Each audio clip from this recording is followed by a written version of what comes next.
It's about the people, right? It's really about who you have on your team who's just genuinely curious, right? We want to bring the people in who have a thirst for what's next.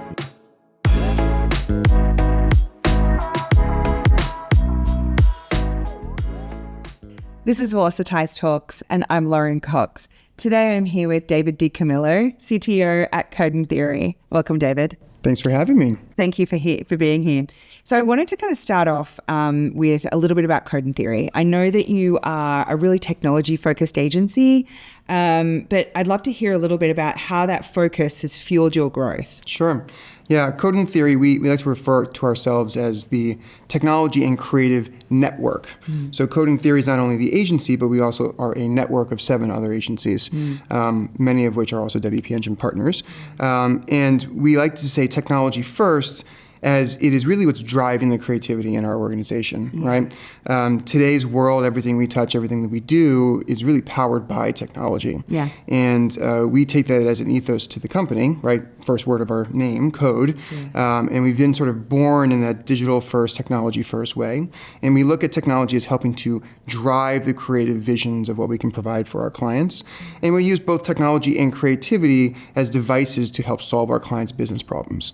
So it is really it's more than just our names, more than just a discipline within the organization. It's really the way that we coach everyone in the organization to help think technology first. How can we use technology to solve bigger business problems? Yeah, I love that the solving business problems. I think that's so important. Do you find that kind of technology focus that is driving theirs, is that a big competitive advantage in comparison to maybe some other agencies out there? I think for us, it is, only because we've made a big bet in technology, right? Not only in just the way we talk about it, but half of our staff within the Code and Theory network are engineers. So we are about 2,000 people, 1,000 of which are engineers. We think that's a pretty differentiated position. There's not a lot of agencies of our size or in competitive set that actually put their money where their mouth is when it comes to delivering technology. It's big, it's risky, it's thorny, and a lot of companies are moving away from it in favor of finding smaller shops to do it. We are leaning in. We see it as the future, is where everything is going. And if you're not there, present, and working the technologies of tomorrow, you're going to fall behind as an organization. So we do think it's a competitive advantage, and we see ourselves able to sort of ladder up and start working against some of the big consultancies in a lot of ways to help, again, solve business problems for our clients. Do you employ any kind of particular strategy of how you stay a step ahead or continuing to push, that technology vision? Yeah, it's about the people, right? It's really about who you have on your team who's just genuinely curious, right? We want to bring the people in who have a thirst for what's next, right? And even if our clients aren't ready for it, we always need to be pushing the boundaries and knowing what's out there on the horizon. A lot of our business is consulting our clients, right, to what is next. And we have a lot of very eager engineers who want to experiment with new technologies, and we always build space for them to do so.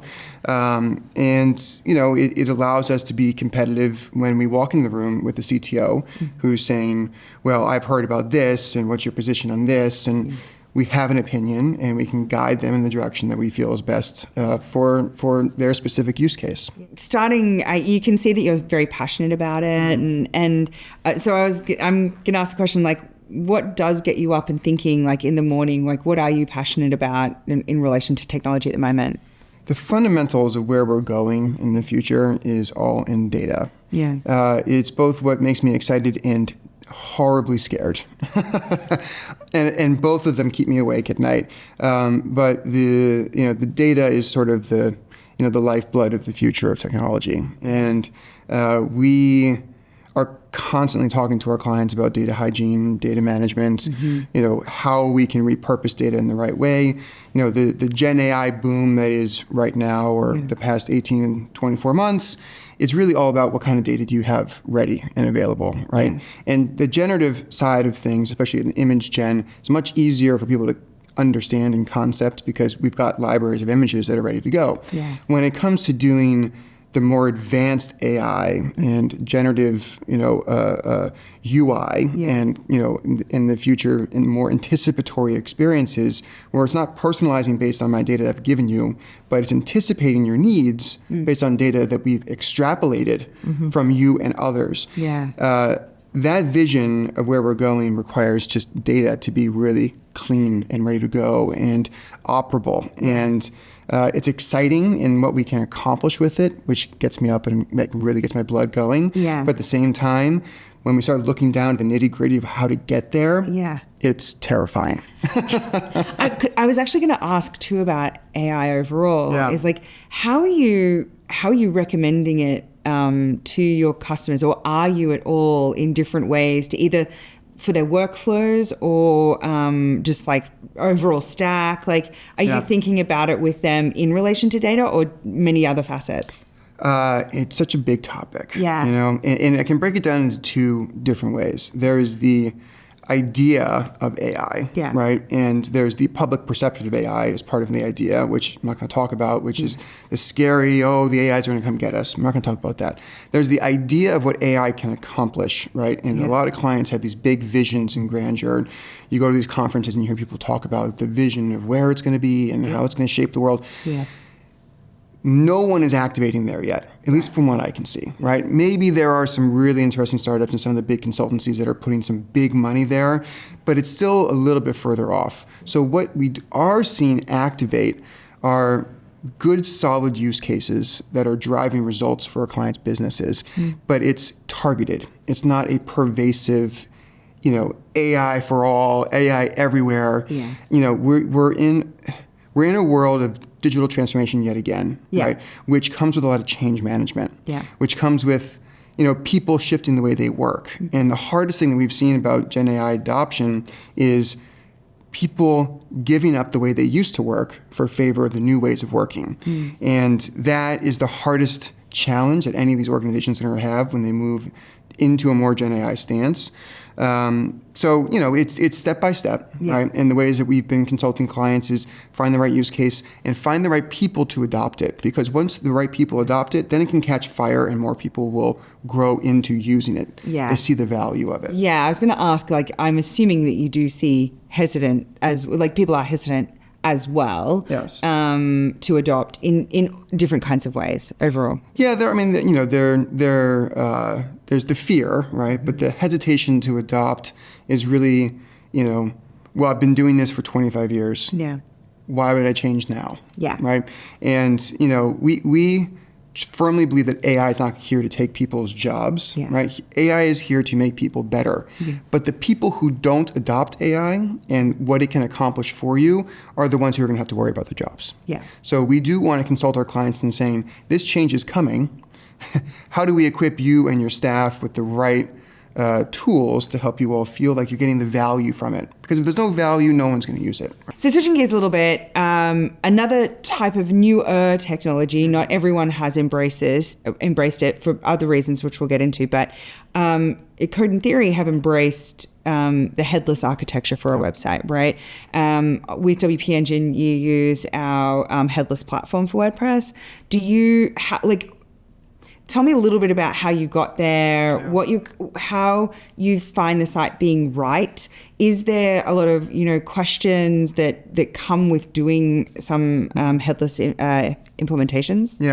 Headless for us, I think the first headless site we did was probably 7.5, almost 8 years ago at this point. And it's only sort of caught fire in the past 3 or 4 years. But it really for us is more than just a technical approach. It is a future readiness for our clients that we want to provide them to live in an ever-changing technology landscape, right? Where when you have a headless application, you can do a lot more from your front-end perspective and your MarTech in order to blend technologies. None of us know today where we're going to be in 3 or 4 years, right? And when we build products for our clients, they are looking for an annuity in that's going to last 3 or 4 years.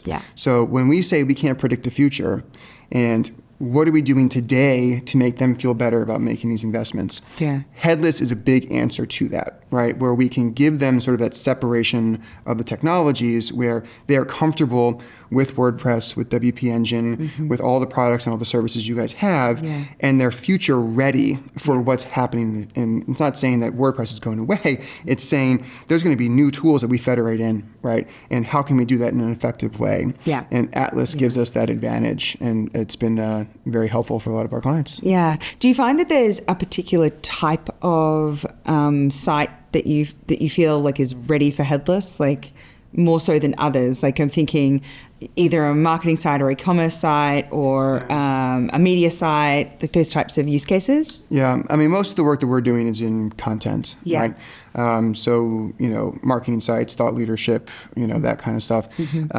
And most of those benefit from headless due to the fact that we can then use that feed to feed content into e-commerce experiences, native applications, intranet products, other things like that. So the advantages are very big where content needs to be, pervasive across lots of different touch points. Headless gives us that opportunity. And even if we're only building a corporate website to start, the opportunity with Headless for internal engineering teams is to be able to use that content in a wider location. Yeah, that multi-channel approach gives optionality, I guess, as well. Like a lot of optionality, future. Yeah. Do you find, like, is there a favorite case study at the moment that you're either working on with WP Engine or have just finished with WP Engine? A couple. One very large client that we're hopefully moving to a headless Atlas solution soon. But an affiliated one with them, philanthropy project for Ken Griffin, who's a big hedge fund owner, called Griffin Catalyst, where we were able to deploy his new website, which talks about all the good work that his philanthropies are doing, which, lots of content, lots of sort of rah-rah about, to the investors and to what his teams are doing. And that was a good WP Engine headless product that we got out the door. Does some good in the world, which makes us all feel good about what we're doing here. So. That's wonderful. So just wrapping up, one of the questions that you work with a number of enterprise clients, and so what do you see as the advantage of working with WP Engine and recommending us to those clients? It's a great question. I've answered this for lots of folks of your organization. The real difference in this world of technology today, and this sounds weird, the technology is not always a differentiator, right? The technology is a big part, and what you guys are investing in with Atlas and other things is why we are here. But the real differentiator for WP Engine over others is the people, right? That this is still a people-driven business. As much as we say it's technology and the AIs are coming, it's still about the humans. And when you need something, WP Engine is there for its customers in a way that I think is very unique compared to lots of other platforms out there. And for us, that's a competitive advantage, and it's what we want to give to our clients, right, is the service levels that they expect from us and what we expect from you, and it works very well in providing that partnership to our clients. That's wonderful. Thank you so much, David. Wonderful. This is Velocitize Talks, and I'm Lauren Cox. Today, thank you very much. I had David DiCamillo, CTO of Code and Theory.